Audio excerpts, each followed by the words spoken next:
Aujourd'hui, nous allons voir comment choisir le matériau adapté pour le revêtement d'une serre. Effectivement, il existe de multiples matériaux à notre disposition et nous devons faire un choix. En faisant quelques recherches sur Internet, on constate que différents matériaux sont couramment utilisés pour le revêtement d'une serre. On peut citer par exemple le verre, le plexiglas, mais aussi le PVC. Il est donc important de connaître les avantages, mais aussi les inconvénients de chacun de ces matériaux afin de faire notre choix.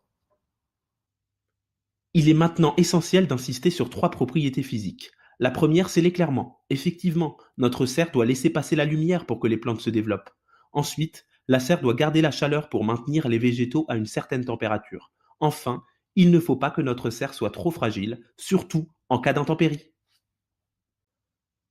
Pour choisir au mieux le matériau de notre serre, il est essentiel de regarder aussi le prix. Effectivement, chaque matériau est proposé à un certain prix d'achat et il est essentiel de le connaître lorsqu'on veut construire ou faire construire une serre.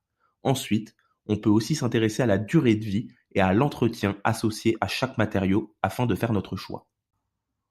En observant ce diaporama, on constate que chacun des matériaux propose plusieurs avantages. Pour faire notre choix, il est donc essentiel de les connaître et de connaître aussi les inconvénients. Intéressons-nous maintenant aux principaux inconvénients de chacun de ces matériaux. On constate très rapidement qu'aucun d'entre eux n'est parfait et qu'il est donc nécessaire de faire des choix en fonction de notre budget, mais aussi de nos attentes.